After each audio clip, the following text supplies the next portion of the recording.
Hey, Captain Logos here, preacher at large, teaching the word and inspiring 3 minutes at a time. Hey, I just finished up teaching James.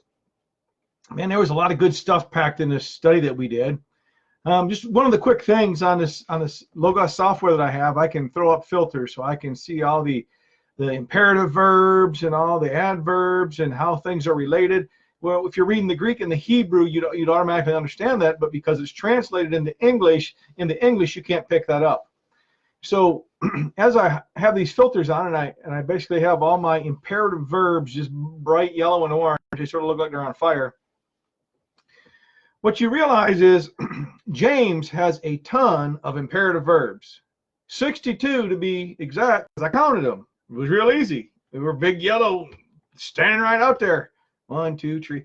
So I'm like, okay, James is about 5 books. Let's compare that to other books of the Bible and see how that's in comparison. Well, most of the other books, I looked at Colossians and Ephesians and Thessalonians, and they had like, one had 30, one had like 22. First Thessalonians had 20. And so they had like about half.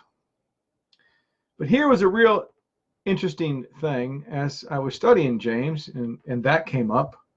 When I went to the other books, I took a peek at Thessalonians, First Thessalonians, and I didn't see any at first, but there ended up being 20 imperative verbs, action words that you must do, right? This is the action verb, the no kidding action verb. And 19 of those imperative verbs came in chapter 5 of First Thessalonians. So something caused Paul's writing to change, because normally he doesn't do that. That's how James writes. Right? He's just all about, you need to do this, you need to do that, you need to do this, and that. He's all about imperative verbs and telling us the actions that are required as a Christian. Paul's a little more gentle than that normally. But there was only one imperative verb in 4 chapters. And all of a sudden there was 19 in chapter 5 of First Thessalonians. And so I need to do a little bit more studying and find out, what is Paul going through that all of a sudden he'd make a switch and have that big of a difference in his writing style. So these are the things that so when you're reading the English text, these are the things, because all of these filters are based off the Greek text, so all this stuff just starts jumping off at me.